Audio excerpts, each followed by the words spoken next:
안녕하세요. 네, 안녕하세요. 네, 반갑습니다. 저는 제천이 고향이고요. 34년 동안 교직 생활 하다가 정년 퇴임을 했고, 저는 한 거의 40여 년간 서예하고 문인화 작업을 하고 있는 홍민기입니다. 우리 나이로는 65세입니다. 고향은 봉양 마곡이에요. 마곡. 저는 이제 부모님께서 이제 7살 때 제천에 이사를 나오셔가지고 남당 초등학교 들어가서 제천중학교, 제천고등학교, 이 지역에서는 그렇게 학교 생활을 했고, 대학은 대구 계명대학교에서 국어국문학을 전공했습니다. 아마 동기는 이제 어렸을 때 그 경험했던 것이 큰 영향을 미쳤던 것 같아요. 중학교 6학년 때 담임선생님 이제 서예를 잘 하셨는데, 일주일에 토요일마다 신문지에 그 한글 쓰는 것을 가르쳐 주시더라고요. 그때 영향으로 87년도인가부터 붓을 잡았는데요. 대학교 졸업하고 나서 잠시 이제 쉴 때가 있었는데, 그냥 무료한 시간 보내기가 그래서, 제천에 보니까 서예학원이 눈에 띄더라고요. 찾아 들어가서 붓을 잡았는데, 원장 선생님도 그렇고, 굿 잘한다는 칭찬을 하시더라고요. 칭찬은 사람 신나게 만들잖아요. 그래서 뭔가 재주가 있는가 보구나, 내가. 그때부터 본격적으로 했던 것 같아요. 그리고 꼭 뭐가 된다기보다 이게 먹이라는 게 중독성이 있는 것 같아요. 먹물 때문에. 예, 그 향이라든가 그런 것들이 한 3년 정도만 버티면 이쪽 서예뿐 아니라 다른 세계도 거기에 어느 정도 중독이 돼가지고 안 하면은 자꾸 하고 싶구나. 한동안 지겨워서 안 하다가도 문득 생각나는 그런 게 있는 것 같아요. 예. 그래서 처음에는 대구 고등학교로 잠시 있었어요. 다가 이제 고향 찾아온다고 90년에 제천 세명고등학교 들어가서 정년할 때까지 계속 근무를 했죠. 그럼 학교에서는 국어를 가르치시나요? 네, 국어하고 한문하고 물론 한문 전공은 아닌데 한문 부전공 연수가 있더라고요. 교직생활 하는 동안에 어차피 제가 이제 서예를 하는 입장이다 보니까 좀 더 한문에 대해서 깊이 알고 싶어서 이제 부전공 연수를 해가지고 자격증을 땄죠. 하시네. 서예 하시는데 많은 도움이 네. 그래서 취미로 하는 거다 보니까 내가 이거 아니면 안 된다 이런 생각은 아니었었던 것 같아요. 그래서 말 그대로 생계 때문에 그러면 잘 안 되고 그러면 참 포기하고도 싶었을 것 같은데 그게 아니라 여유를 가지고 늘 함께 하는 그런 생각으로 붓을 잡았던 것 같아요. 그동안 계속. 예. 붓이라는 게 모르겠어요. 다른 사람은 어떨지 모르겠지만 제 입장에서는 글씨 모양 만들어지는 것들 이런 것들이 재밌더라고요. 재미도 있고 저는 붓글씨하고 서예하고 사람들은 이제 거의 같은 개념으로 보는데 저는 완전히 다른 거라고 보거든요. 붓글씨는 누구나 쓸 수 있어요. 자꾸 목물 찍어서 그게 붓글씨거든요. 근데 서예는 글을 가지고 예술적으로 표현해주는 거기서 개성도 나타나고 새로운 어떤 조형성 글씨에 대한 것이 나타나기 때문에 그런 거 추구하는 게 재밌는 것 같아요. 똑같은 글자라도 어떻게 하느냐에 따라서 글자 표정이 달라지고 하니까 쓸 때마다 똑같이 쓰면 이게 활자잖아요. 따지면 똑같이 안 되죠? 되지도 않고 잘 그때 감성이라든가 뭐 컨디션이라든가 이런 게 다르니까 그런 것 같아요. 개인전은 제가 2007년도에 처음으로 이제 했는데, 근데 제가 워낙 힘들어가지고, 그 다음 전시는 이어나가기가 쉽지 않더라고요. 작품은 뭐, 작막이 힘들어서가 아니라, 왜냐면, 제가 그때 작품 23개 걸은 날인데 한 20점이 다 매매가 됐어요. 근데 그게 사실 뭐 또 작품이겠지만은, 다 이래, 한 달이 건너 알든 어떻게 되든 그런 분들이 도와주셔가지고, 그게 또 큰 심리적 빚이더라고요. 그러면 뭐 작품도, 그거는 그래도 어쨌든 간에 작품성을 보고 구매하신 거잖아요. 그쵸, 그런 게 있겠죠. 근데 그런데 본인 마음에 안 들면 안 어차피 사죠. 돈이 나가는 부분이어서 네. 안 사죠. 제가 퇴직 후에 한번 하려고 생각했는데, 그때 생각이 나서, 작품 만들어내는 거는 뭐, 어차피 작가가 작품 만들어내는 걸 두려워하면, 그건 좀 그렇고, 그럼 작품이 엄청 많으시겠는데요? 많죠, 많긴. 그건 다 어디로 갔어요? 저 집에 꽉 차 있어요. 음, 근데 그 계기가 있는 것 같아요. 제가 2007년도에 이제 그 개인전을 하게 된 게, 2007년도에 충북도 미술대전 졸업을 했어요. 작가증을 땄어요. 이제 그걸 기념해서 어떻게 보면 이때 해야 되겠구나 해서 했죠.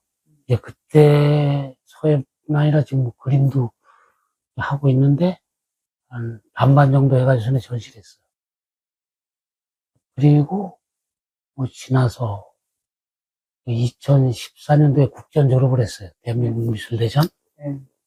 좀 초대 작가증을 받고 그때가 원래 때였었어요, 사실은. 초대 작가증 받으면서 딱 한 번 이래 어떻게 뭐 작품 세계를 선보이는 또 그동안의 변화도 있었을 거고. 근데 그때를 놓치니까 이게 쉽지 않더라고요, 하기가. 그런 제가 91년도 했어요. 91년. 연애 결혼하신 거예요? 네. 같이 좀 오셔가지고. 네. 와서 집사람도 서울시에서 만났어요. 서울시에서. 같이 이제 글씨 쓰다가. 네. 싸움 안 하고 사는 사람이 비정상인 것 같아요.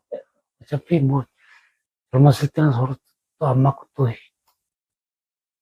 술 먹고 또 늦게 들어오는 때도 있고 뭐 이러니까. 그런데 세월 조금 지나니까 뭐 싸울 일도 그냥 지나가면 또 그대로 풀어지고 뭐 그렇더라고요. 아직도 연애할 때 하고 지금하고 똑같이 이렇게 우리 사모님 이쁘세요? 세월이 뭐 사람 겉모습은 변하게 만들잖아요. 어차피. 예나 지금이나 뭐 수습을 한 게 좋아요. 그러면 다시 태어나도 또 우리 사모님과 결혼하시겠어요? 차생에 뭐 인간으로 태어날지 안 날지 모르겠지만요. 뭐 불교에 따르면 뭐 그렇다고 하는데 환경적 부분에서 그런 것들이 되고 또 집사람이 그런 어떤 자리에서 만나면 똑같은 마음일 것 같아요. 이는 제가 처음에 이제 붙잡고 충북도전, 충북미술대전을 이제 독학을 한 거죠. 했는데 떨어지더라고요. 떨어졌구나. 떨어질 수도 있는 거지. 근데 그게 매년마다 1년 한 번씩 있는데 한 10년을 그냥 떨어져 버리더라고요. 그땐 야, 이게 내가 어떻게 해야 될지를 모르겠더라고요. 방향을 못 잡겠어요. 혼자 하니까. 그럴 때 이제 스승님이 필요한 겁니다. 예, 예. 끌어주는 사람이 없으니까 혼자 계속 하니까.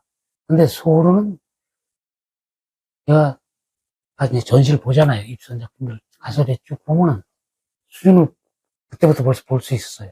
이건 대상감 아니야. 예? 이건 특성감 아니야. 나는 비록 떨어졌지만. 그게 맞아 떨어져요? 근데 이미 이제 결정은 났잖아요. 저는 떨어졌지만 이제 구경하러 가보면은 수준이 보이잖아요, 수준이. 근데 조금 냈는데 입선이 한번 되더라고요, 처음으로. 이제 그때는 이렇게 하면 되는구나라는 나름대로의 보이지 않는 답을 찾은 것 같은 느낌. 그 전에 조금 전에 말씀하셨듯이, 야, 이거 뭐 때려치워야 되나?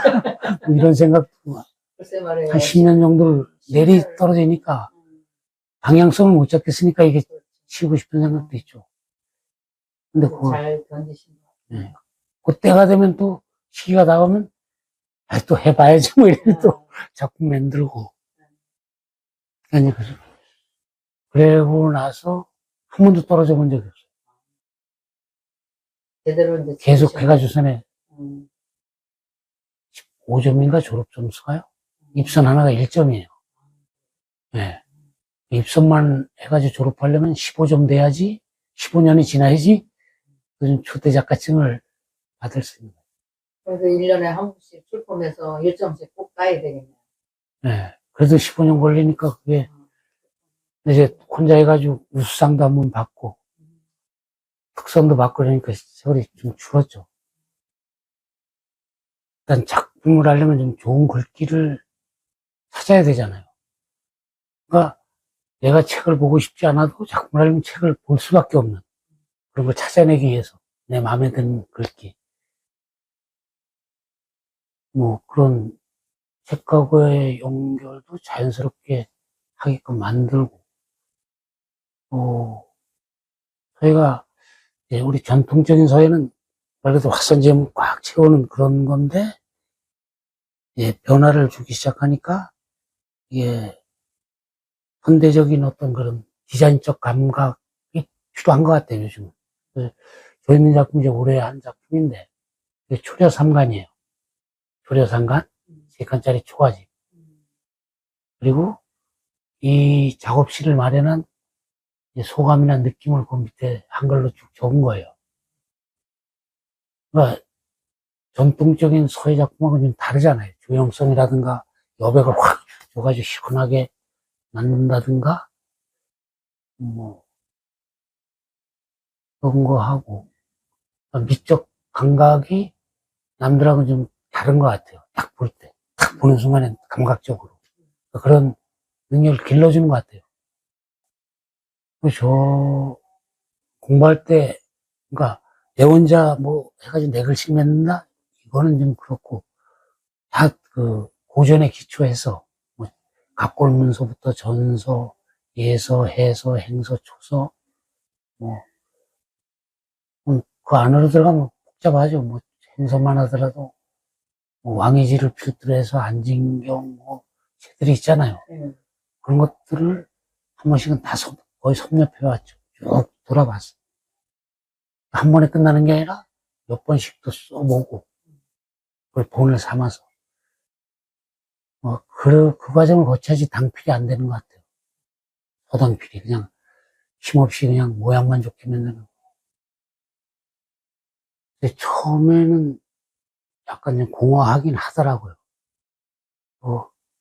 아침 일어나서 학교에 가 있어야 되는데 왜 내가 여기 있지? 근데 뭐, 현실은 뭐, 받아들일 수밖에 없고. 근데 뭐 몇 달 지나니까 또 바깥 세계, 뭐 남들은 제2의 인생이라고 하는데, 뭐, 적절히 적응이 잘 되더라고요. 왜냐면 제가 학교에서 뭐, 직장이니까 그렇고, 바깥에서 미업 활동도 했고, 이렇게 운동 삼아 또 묻히지만은 골프도 하고 있었고, 그래서 잠깐 느끼긴 했는데, 뭐 슬그럽게 잘 극복하고, 뭐 지금은 바빠서, 더 바쁘세요?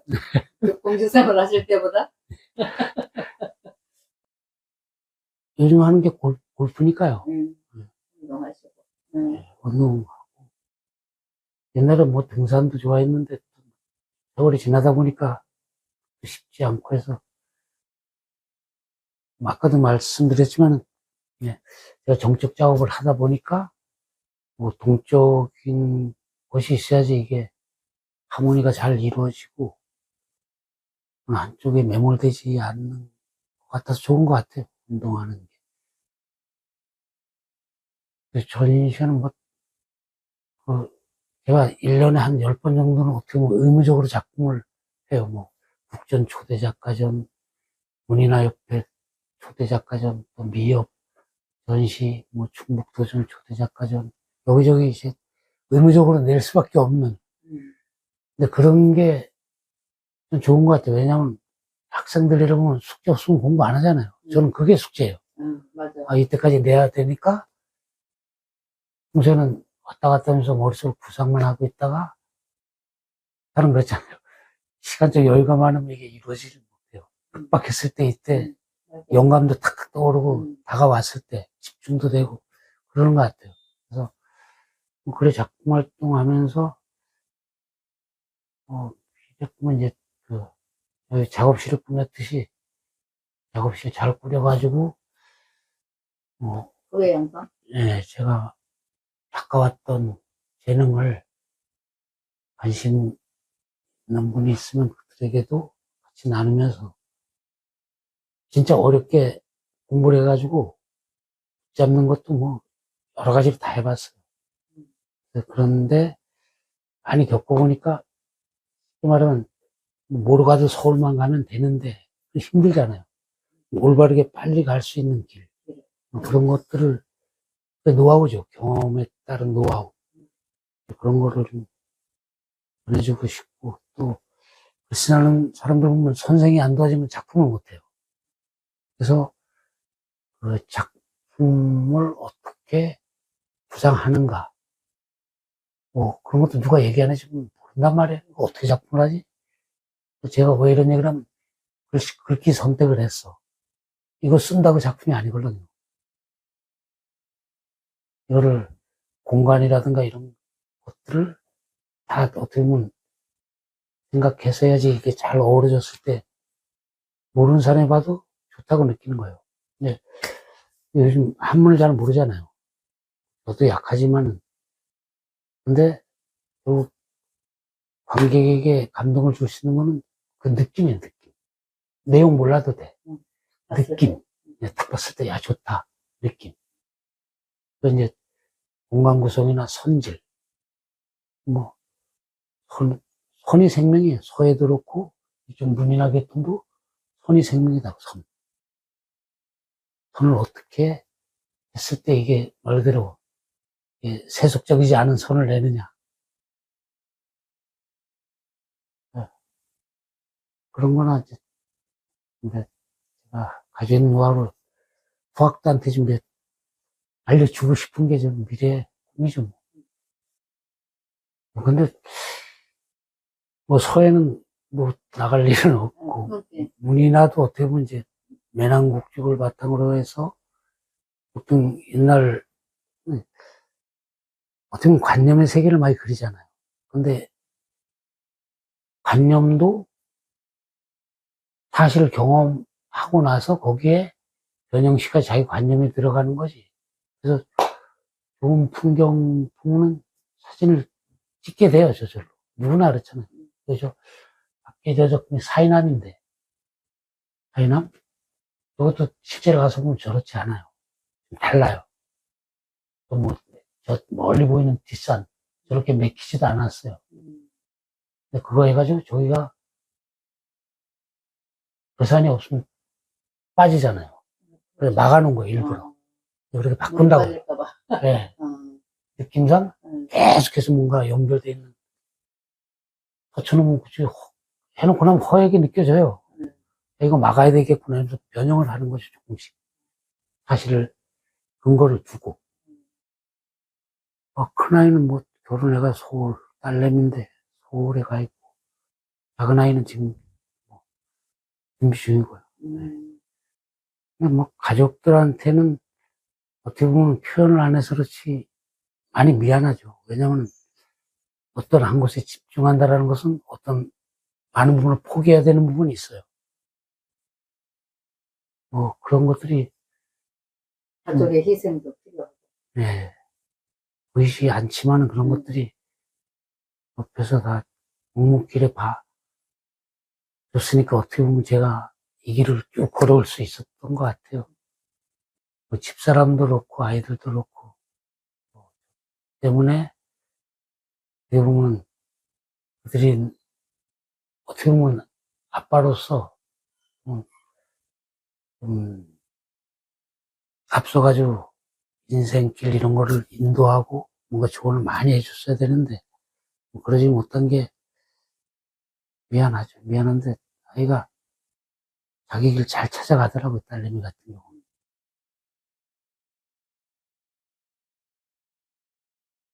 가족은 늘 지금 가슴이 그런 존재들이잖아요. 그죠? 부모도 마찬가지고 사람이나 자식들 다 내가 가슴속으로는 깊이 사랑하고 있으니까 겉으로 잘 표현이 잘 못하고 언어를 하고 그런 것들을 좀 이해해 줬으면 좋겠어. 사랑한다. 네, 감사합니다. 네.